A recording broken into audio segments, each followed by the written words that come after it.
Today we speak to someone who, on a daily basis, tells millions and millions of us where to go and what to do.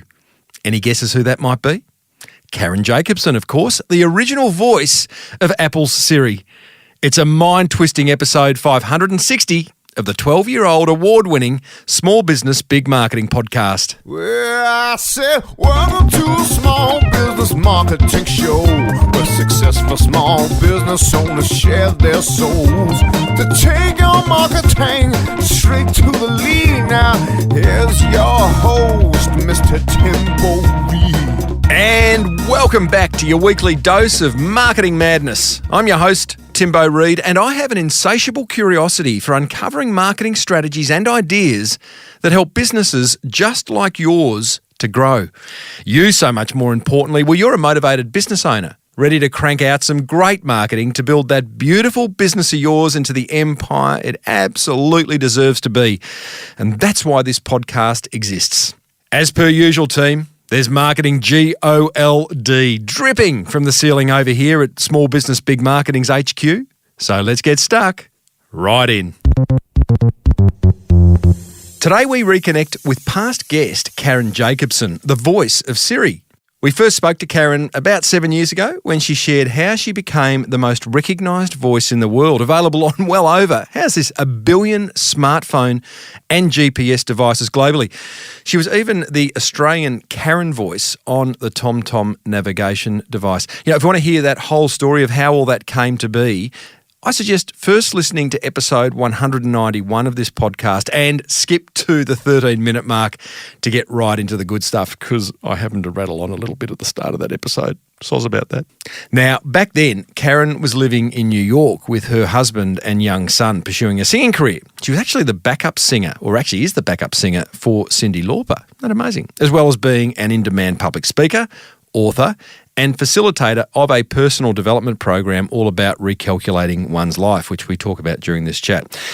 Now, thanks to COVID, Karen and her family moved back to Australia, where she's now living in the beautiful Whitsundays, doing everything she used to do and then some.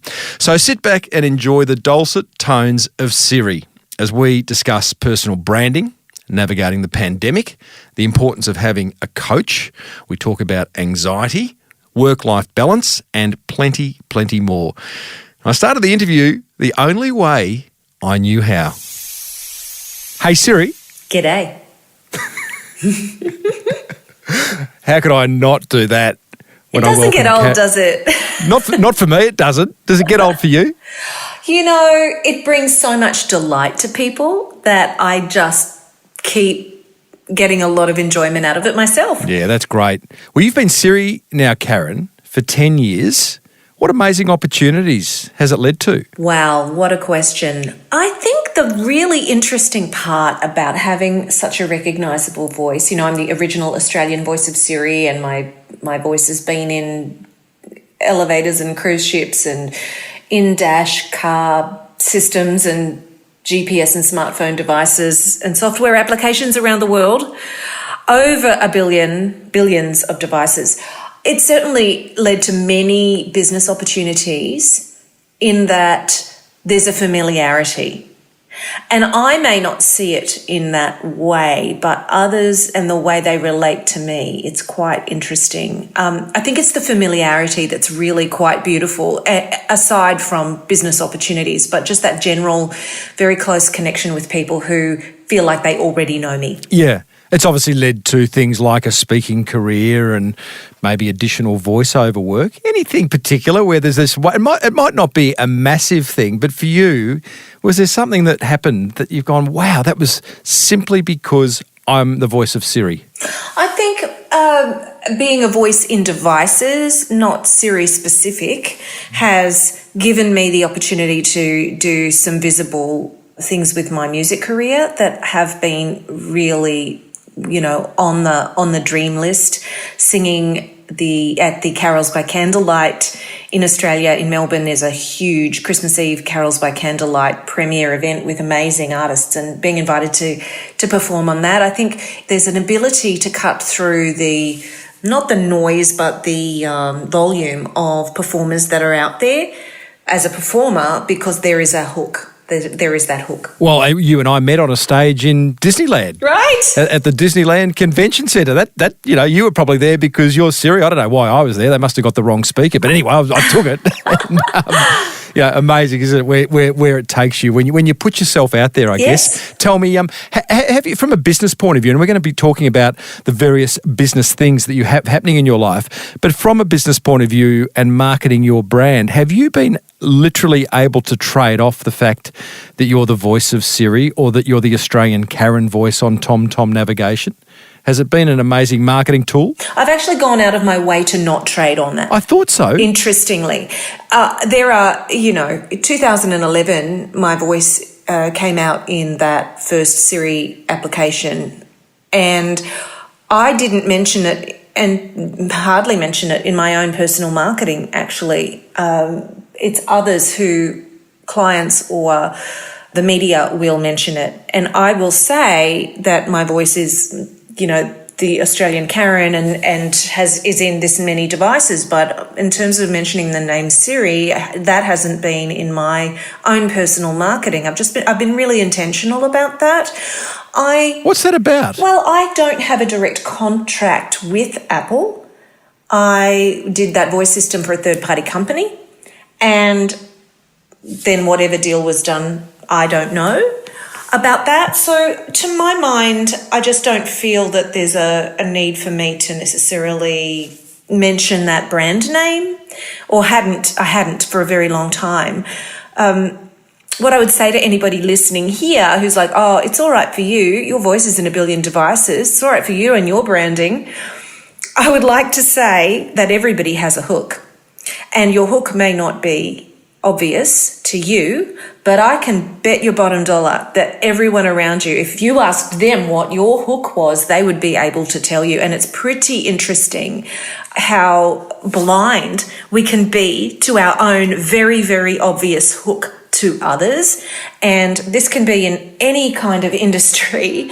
And I just really encourage people to ask their closest circle of friends and colleagues and even loved ones, not even business colleagues, what is it about me? What is it about what I'm doing that sticks out to you? And it'll be very interesting to see what you get back, because there'll be threads, there'll be clues, and before you know it, you'll have a hook that within yourself was really obvious all along that you didn't see. It's great question, because, personal brand, in a world of sameness where there are a gazillion chiropractors, there's a gazillion accountants, there's a gazillion, however, every industry is full of people, right, doing the same thing. What's going to set us apart? And one of those things is what we put into our personal brand, and part of that personal brand is our hook. So I think that's a great question to ask. What would you suggest to someone wanting to be more visible if they're not comfortable with this idea? I call it sticking your head above the trench, but there's a lot of people there who go, oh, I don't want to do that. Well, gee, you're leaving money on the table if you don't. I think it's very much about what is it you want to accomplish? What are you here for? What is that offering? What is that purpose? How do you want to spend your time? How do you want to impact others? Like you get clear on the answer to those questions, and sticking your head above or being more visible starts to get a little less scary, because you're not thinking about what is it going to look like with people looking at me. You're starting to think about and look at what is the most effective way of making the impact I'm here to make. And when you are impact focused, it becomes so much less about you. It almost overrides those fears. Yeah. It was, funnily enough, it happened at the conference that you and I spoke at in Anaheim, where it was a financial planning crowd. It was a partners conference, so you could bring your partner, your wife or your husband. And the thing that I spoke about from stage was about being helpful in your marketing, was about the fact that you as a business owner, you're standing on a mountain of knowledge. Why don't you share it in order to attract people into you? And I sort of explained that concept. And then I don't know whether you were in the room at the time, but the wife of an elderly financial planner, he would have been close to 70, stood up and basically said, my husband, this bloke here next to her, has been in the industry for 50 years. He has a mountain of knowledge and he chooses not to share it because he's too embarrassed. And it's like, and she was like, thank you so much for bringing this to our attention. I'm now going to encourage him to do a podcast or a blog or a YouTube channel and actually share that knowledge because, how dare you not? And then there's, of course, the delivery methods that is going to resonate for you and your comfort level and where your people are hanging out. There are certain age groups that are, or types of business owners who may not bother with TikTok, and others who know that that's where their people are. So it's identifying what your comfort level is. And I think, yes to being visible, getting the word out, making the impact you can make, and figuring out what for you makes the most sense, what makes the most sense for you, and where are your people. Yeah, totally. Fish where the fish are. Hey, are you on TikTok? I'm not yet, but I had a friend yesterday talk to me about TikTok, and she is my age, so a mum and not a teenager, and she was so excited to share with me all these things she's been learning on TikTok as a consumer. So it made me actually consider downloading it. Oh, my goodness. Like we were saying just before we started recording, there are just so many ways we can talk to others these days and for others to talk to us. And, I'm constantly getting into trouble where someone says, didn't you get my DM in LinkedIn? Or didn't you see that WhatsApp message? And I'm like, you know what? No.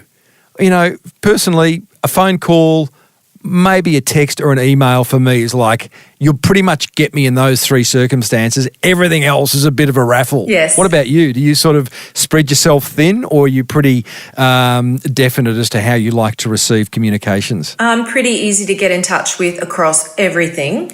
However, I turned off the notifications for WhatsApp, and then I got myself into a situation where I had close contacts trying to get important communications to me through WhatsApp messaging. And I'm like, just one. I just turned one off.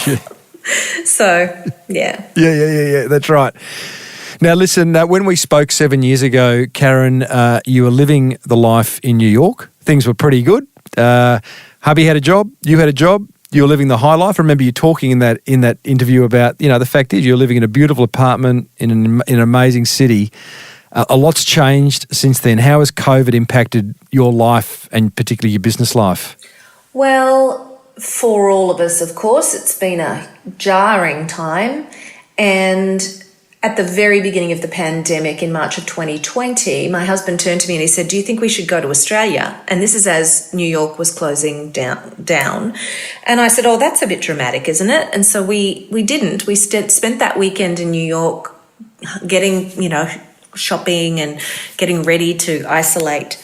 And then a few days later, he asked me that question again. And I said, well, maybe we should. So we came out to Australia for a few weeks to be with my parents, never imagining that we would be walking out the door of our home and not returning now for over, nearly a year and a half. And it was an extraordinarily complex experience, because we had planned, our son was remote schooling, and we extended, then thinking, oh, well, we'll be back for the beginning of the school year in September. And then that just didn't make sense for us. And amazingly, opportunities opened up for work here in Australia for me.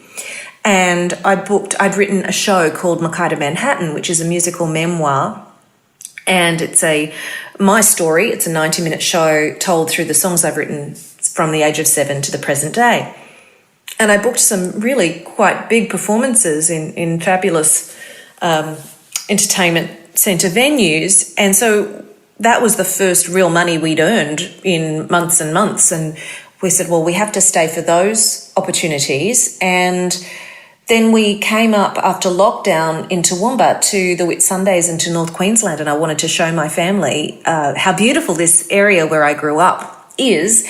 And we met amazing people, fell in love with the area, and people who said, I think there's a lot of opportunity for you here. And we're thinking, well, we're in the entertainment business. What do you mean there's a lot of opportunity for us here? But it turns out they were right. And we made the decision to stay for a while in the Whitsundays, thinking, okay, maybe a few months or maybe a gap year, an adventure year, family adventure gap year. And then our son's school could no longer support his remote learning, and we made a pretty wrenching decision and put him in-person school here in the Whitsundays. And I started to feel very strongly about helping get the word out for local tourism operators here who'd been really hit hard, local business owners, by the shutdowns. And I was using my own media contacts, and I was using social to get the word out about how glorious it is to visit the Whitsundays. And this led to Tourism Whitsundays calling me and saying, we'd really like to hear more about what you're up to. And then they said, look, would you like to be, we'd like to create this destination ambassador role. And we put our heads together and did so. And so I'm now the official destination ambassador for Tourism Whitsundays, and we've worked on media campaigns and advertising campaigns. The Wonders of the Whitsundays campaign was $1 million campaign that had an 11-to-1 return, so an $11 million result for this region. So truly unthinkable, unfathomable, unimaginable turns of events that have led to us now staying put in the Whitsundays, working remotely with clients around the world in terms of my voiceover work and speaking work. But, people say, oh, how did this happen or how did that happen? I just kept doing what I know to do and listening, I suppose, for what life wanted of us. And you put it out there. Isn't that an incredible learning? I mean, for those who, and right now, there's a lot of people who are stuck, stuck because business has either disappeared, stuck because business is really tough, stuck because the way the world is such that to make a decision like you have, pretty scary stuff. But so often I hear, when people do make that big move, things just fall into place. It's like the universe is like, right, you finally listened, now I'm going to look after you. Exactly. And I would say to anyone who's doing it tough right now as they're listening, just from my experience, what I needed to do was to stop the action. I needed to stop the action and go, okay, everything's on the table. And that can be very scary. Some people might use the word surrender, but really to stop the action and go, okay, I'm going to give up the idea that I have the answer and that I know the way it's supposed to go, and I'm going to stop and I'm going to listen. And that listening is very uncomfortable. By listening for what life wants of you, I'm saying just to question absolutely every assumption you may be making about how it's supposed to look in your life. And you may have been in the same industry doing things in the same way or been on a roll, but things are different now. So it's okay. It's okay if they're not working. And I just want to also encourage that, like, what was a disaster for us has turned out to be an absolute miracle. Now, we still have our home and all of our belongings and a grand piano in the middle of Midtown Manhattan sitting there with very little tenancy in the last year and a half. It's not a picnic financially, let me tell you. But our quality of life is off the charts. Our son is thriving at school. We've got all kinds of interesting opportunities opening up for us here. And, none of that can I argue with. It sounds like you've landed on your feet. I'm sure it's not as easy as it sounds. Was there a wobbly moment? And if there was, either for you or hubby or your son or the family unit as a whole, how did you manage through it? It was wobbly from March till about October of 2020. You got the phone call from the Whitsundays Tourism Bureau, I would have thought. Well, it was all of that time I just kept thinking, are we doing the right thing? Should we be going back? Should we stay here? What are we supposed to do? If I'm going to be in Australia, I've been in America for 20 years, shouldn't I be living next door to my parents? I can't live away from them. But, just making all those decisions, changing our son's school, the last thing that we wanted to do was to disrupt his education, which is what it felt like. But the school in New York could no longer support his remote learning, and they did an entire year of online learning. That just wasn't working at all for us. So many wobbly moments, and that was the biggest one. I mean, there were a lot of tears, and they were mine. Are we ruining our son's education? That overshadows any business decision we could be making, Why do we want thriving businesses? So we can have amazing lives and be with our loved ones and raise a family, or whatever your choices are in life, So that was extremely, extremely difficult. But as you said, once we did make that choice and to also not need it to be a forever choice, maybe we'll be here for a year is what we started to think. And that gave us some freedom. Okay. For a defined period of time, my business coach, Mark LeBlanc, would say, make a decision for a defined period of time, whether that's a day, a week, a month. Try something else out. You mentioned your business coach there, and by the way, there's just so much to unpack in what you've just said. It's quite ridiculous. Luckily, it's a 7-hour interview, and we're just going to have a couple of breaks. But you were very big when we last spoke 7 years ago. You basically said to my audience, every single one of you, do not hesitate. Go out and find a business coach immediately. And that's coming. Yes. That's coming from a professional singer. Singers have coaches. Sporting people have coaches. Why shouldn't us business owners have coaches? Have you found, and I'm digressing here, but it is interesting because you've spent so much time in the States where having a therapist and a coach is a badge of honour. It's not even a badge of honour. It's just a ticket to the game. It's a way of life. In Australia, less so maybe than 10 years ago, but putting your hand up and saying, I see a psych every week, or I have a coach, it's a little bit of cringe, a little bit of sort of, I don't know, tall poppy something going on there. Have you found that being back in? Oh, absolutely. Definitely. I wonder about the origins of it, and I wonder if people are going to think there is something wrong with me. Yes. Shouldn't I be able to handle this on my own? Because Australians are resilient. We're very versatile. We get it done. We're very capable. So I think there's a huge resistance to hiring a professional to help you with what you think you're supposed to have figured out on your own. And we're almost too resilient for our own good. Yes. And, and I'm thinking about regional Australia at the moment, although it applies to anyone anywhere in Australia. But, regional Australian businesses, farmers, talk about resilience, fires, droughts, economy, plagues, you name it, they go through it. But then you hear those terrible stories of them not managing very well. And sometimes it can end in disastrous circumstances. And I just think, if only as Aussies we sort of said, hey, we don't know. Well, I don't think we say we know it all, but we say, she'll be right, mate. We'll get through exactly. this. And it's like, why, I like to think part of the reason I podcast is that I can offer some, one-way coaching to my listeners. And I just think everyone else out there should just have someone they can, whether it be a mentor or a paid coach, a family member, someone you can vent with, share with, bounce off. And I think you hit the spot when you said a paid coach.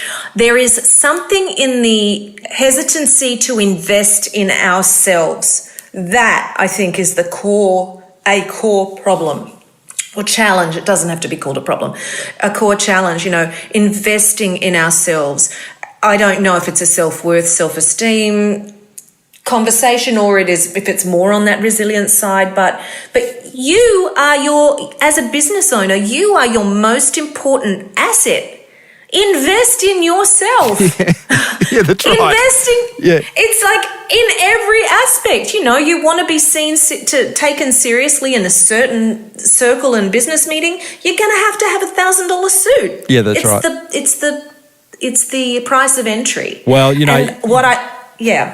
people pay, and again, I'm guilty of this, you pay $1,500 to have your car serviced before you pay $1,500 to have someone tell you that you are okay, you're not okay, here's what you could be doing better, here's some ideas to be more, it just doesn't make a lot of sense. Karen, you've cleverly branded yourself the GPS girl off the back of being the Australian Karen voice in TomTom navigation, and that's been a brand that you've carried with you for many years.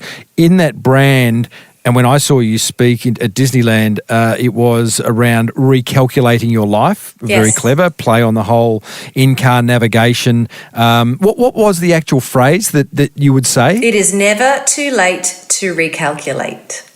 And what would you say inside the navigation device? Recalculating or? Recalculating. That. So you build a brand off that. You now talk about pre-calculating. What is recalculating makes sense. I guess recalculating is like looking back and going, okay, well, there's some things that need to change. What is pre-calculating? So during the I suppose some of the earliest part, I was going to say the darkest part of the pandemic, but we are only in another phase of it. We don't know where it's going to end and when it's going to end. But during 2020, I was delivering to a number of groups.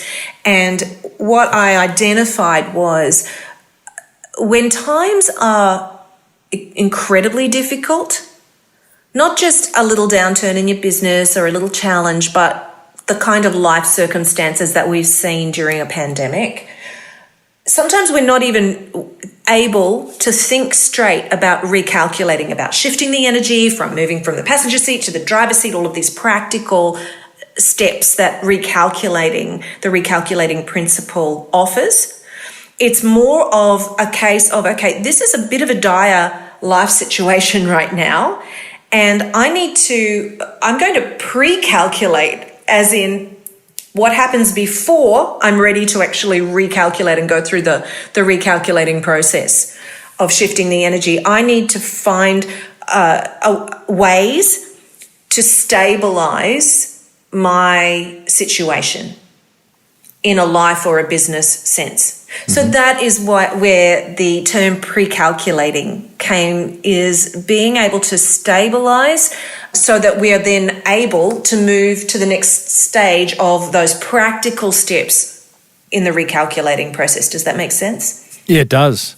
And it reminds me just how big a supporter of personal development that you are, all this work that you do. And we're going to talk about the other businesses that you have, but every single one of them sort of has this common theme of, making sure you're on track, that you're on purpose, that you're doing something that brings you joy and love.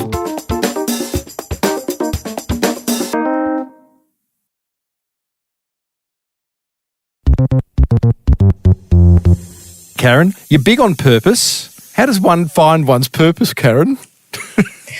Well, funny you asked that question. Yes. Because I have an answer for everything. I know that, and that's what I love about you as a guest. Oh, thank you. I just wrote, actually, a 14-day course called Ready for What I Came Here For, all about living with deeper purpose. Love that name. Well, I had written a song called Ready for What I Came Here For and just released that as a single and with a music video, filmed in the glorious Whitsundays. Filmed in the Whitsundays, I saw that. That's right. And to celebrate the release of this song and the depth of the message of this song, which is really about finding deeper purpose, living with purpose in life and, creating an inspired life, I thought to celebrate I would create this free course, and it's a 14-day email course where you get an email every day and there's an action step to take. But I really, sometimes you'll sign up for a course or a free course and it's so much volume of work. This one, it's like a little action to take every day or a word to think about. It's very, very simple and easily integrated into daily life. And so I mention it because I've been thinking a lot and addressing a lot about purpose lately. And in that course, I walk people through simple steps, thinking about what is it you love doing, love spending your time doing. Like that simple. Because that's the key, I think, to finding your purpose. Looking at what is it I absolutely love doing, that time passes so quickly, and it might seem like it's not related to your purpose, but you might be someone who you just love chatting to people. You love conversation, or you love lying on the beach. I mean, it doesn't matter what it is, but the clues are in what you absolutely love spending your time doing. Okay, my hand's up, and I'm asking for a friend here, Karen. Wink, wink. If there is something that you know brings you a massive amount of joy, you do it occasionally. You know you're not very good at it, but that doesn't matter, because the joy and laughter and smiles and just that heartwarming feeling that you get from doing it, it's so important to you. But when you look at it as a business, it's like, there's no way I can make a business out of that. There's no way I can make a living out of that. What do you do then? Well, it may not be that exact thing. It may be an aspect of it. It may be working with people who do that thing. And you can bring your expertise in another way into that industry in a way you hadn't seen before. So it doesn't have to be literal. You know, you may love lying on the beach. Let me use that as an example. I am a professional at that. Then there may be something related to that experience that you can then create as a business. And I'm going to give you a couple of completely different things. Like, you might develop a brand new sunscreen. You might develop a beach umbrella. You might create a brand of products. You might start a tour company. You might become a travel agent. I don't know. All I'm saying is, take a look at what you absolutely love doing and what brings you the most joy and in your experience of life. And in there, some of the clues, you'll start to see a thread. And I don't mean just one thing you love doing. I mean all the things you love doing. Yeah, that's really clever. I like that. That's a great follow-up question, and not taking it too literally. No. Is excellent. I must tell my friend that information, Karen. You must. Mention that to your friend. I wonder who that could be. Now, Karen, you have the GPS girl, you're a speaker, you're a singer-songwriter, you're a voiceover artist, you're an author, you're now the destination ambassador to the Whitsundays. There's two questions there. One, how do you effectively manage the many different businesses you run? Because it's not dissimilar to what I do, and I'd be fascinated in your answer because I'm still trying to figure it out. The other part of that is, what's your purpose? Because there is some disparity in the various things that I just listed, or is there? No, there isn't. It's all under the one umbrella. So how do I manage them all? Well, I did some really profound work with a master coach called Sophie McLean a couple of years ago, and that had me really get very deeply into what the essence of my life is for at a whole other level. And my purpose is around bringing inspiration. I love to shine light on situations. I love to work with people so that their dreams can come true and they can see their truth. Well, that's a very common link in all those things I listed. Yes, and so everything you listed comes under that. So I am inspiring or empowering or having people reflect on their own lives, helping them have an emotional experience that can help them see something for themselves through being on stage as a singer, as a speaker. I'm shining a light on the Whitsundays area, which for those listeners around the world, the Whitsundays is right at the Great Barrier Reef in Australia, off the North Queensland coast of Australia.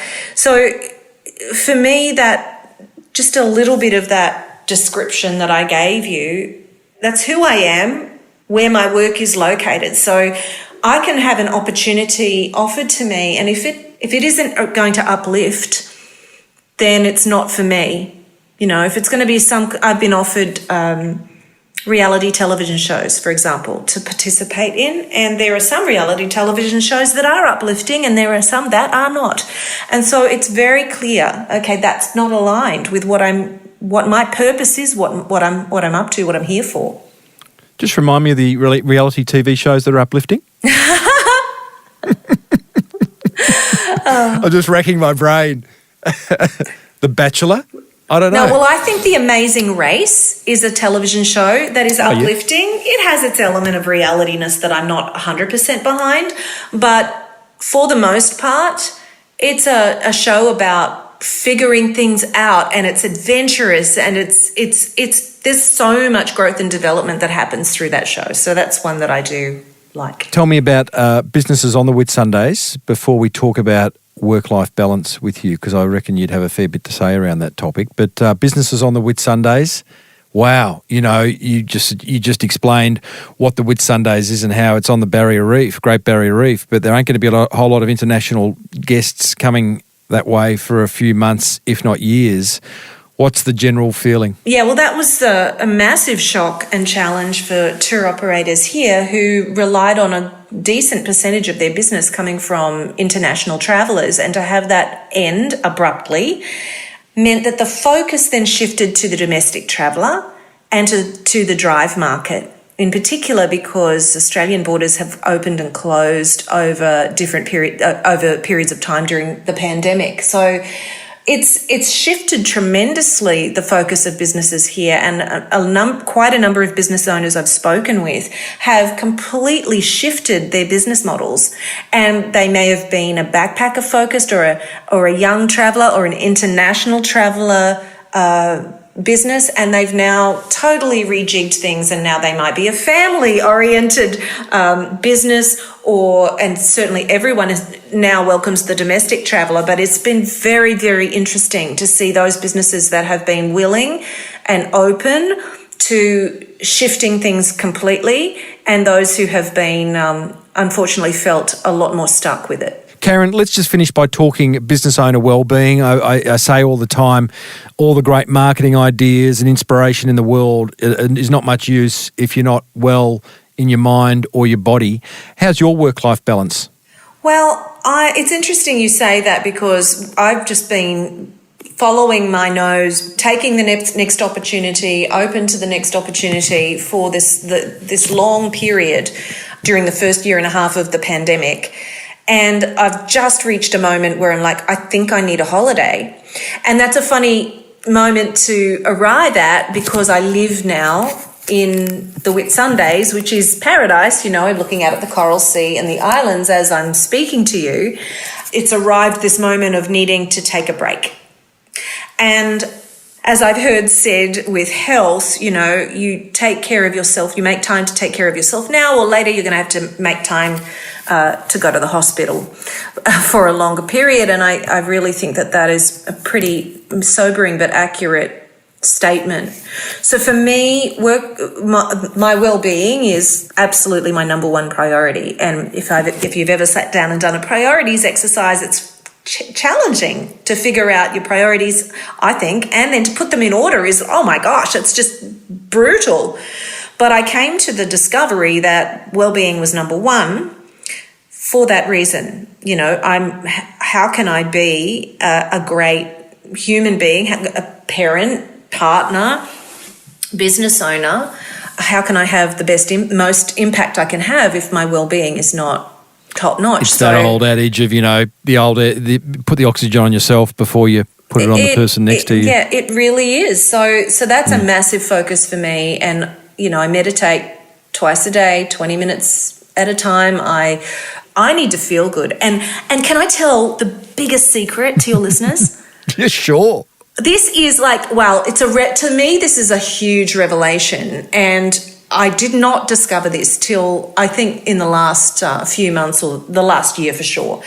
And we all think that the prize is more clients and $1 million and traveling in luxury and the big house and a pool and a car and all those things, and finding our true love, all these, winning the lottery, like all of these things. We think that's the prize in life, right?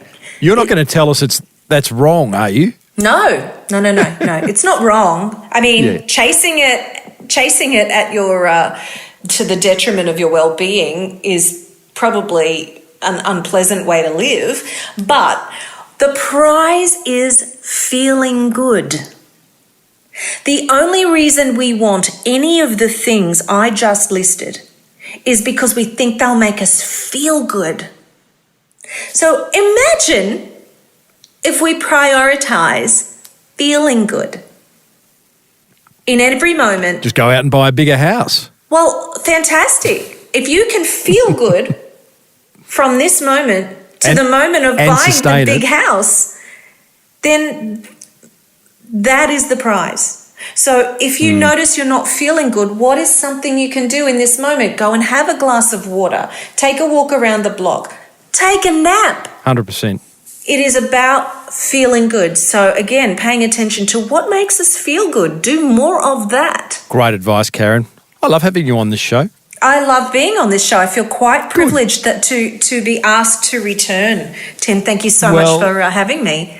Well, thanks for reaching out. You know, you came back last year and you reached out and said, I'm back. Let's have another chat. And I've been making a bit of a habit of getting past guests on and seeing where they're up to. So it's wonderful that you're thriving in pretty tough times in an industry that isn't necessarily thriving. So well done to you for doing that. And thank you for sharing how you've done it so others can benefit from it. Karen, may you continue to thrive in that beautiful part of the world. Oh, you have reached your destination.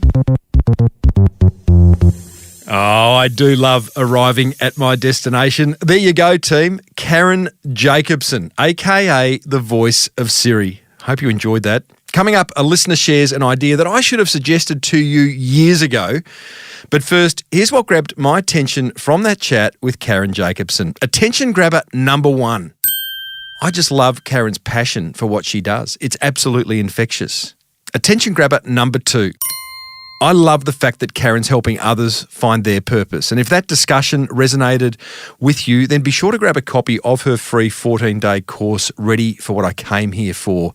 You'll find a link to that over at smallbusinessbigmarketing.com/560. And attention grabber number three. I love the fact that Karen's encouraging all business owners to spend more time building their personal brand and not just their business brand. I've done a few episodes on personal branding over the years, including one with personal trainer to the stars Michelle Bridges, which I would encourage you to have a listen to if you're interested in that whole concept of personal branding. There was another one with a financial advisor, another one with a lawyer, and we come at that topic from all different angles. Again, you'll find links to those over at smallbusinessbigmarketing.com/560. That's what grabbed my attention. I would love to know what grabbed yours. Ring the Small Business Big Marketing hotline after the show's over, or now, put me on pause. I've got a thick skin. You can just call me on 0480 015 150 and let me know, just like listener Danielle did. Hi Tim, this is Danielle and I'm the coffee lady of Adelaide. I work for our family run and owned business Fine Choice Coffee Solutions, and we provide households and workplaces with their end-to-end coffee solutions, from coffee machines, coffee beans, anything in between. And we also house a service centre here in Adelaide. Just finished listening to Kate Reid's Loon story. Oh my God, obsessed. I love croissants and I love Formula One, so I was super intrigued. And I have to say, I'm fairly new to your podcast, so I haven't been able to implement too many things in our business just yet. But what I am conscious of doing is getting on our Instagram page and following these businesses and sometimes the entrepreneurs themselves, giving them a bit of a like, and hopefully getting some exposure for our own in the meantime. It's all about small business support. So love what you're doing with the podcast. Please, please, please keep it going. I believe it is the holy grail for us small business owners. Thanks again, Tim. Bye for now. Wow, Danielle, the Holy Grail. Thank you for considering my podcast at that level. Hey, the Kate Reid interview was amazing. Incredible story. If you haven't listened to it, I encourage you to go back a few episodes and listen to a woman who became a Formula One aerodynamic engineer only to then re-engineer the croissant and be awarded the best croissant in the world. It's a crazy story. Hey, good on you for following all my guests, Danielle, and their businesses on socials. I'll go one step further and suggest that you reach out to them and tell them that you heard them on this podcast. I reckon they'd be happy to hear that, and I'd love you to do that. Thanks for leaving a message, Danielle. Have a great week. Well, that almost brings us to the end of episode 560. If you haven't already, be sure to grab a copy of my book, The Boomerang Effect, over at smallbusinessbigmarketing.com. It'll teach you how to create helpful marketing. If you're loving the Small Business Big Marketing podcast, then you'll find 559 more episodes on your favourite podcast app. This podcast was presented by me, Timbo Reid. The music bed written, sung and produced by Lockie Dolly, member of Roger Waters' Pink Floyd band. Oh, such a great story. I've already told that 100 times. And made to sparkle by producer Romy Sher. Until next time, thank you so much for tuning in. May your marketing be the absolute best marketing. Bye for now.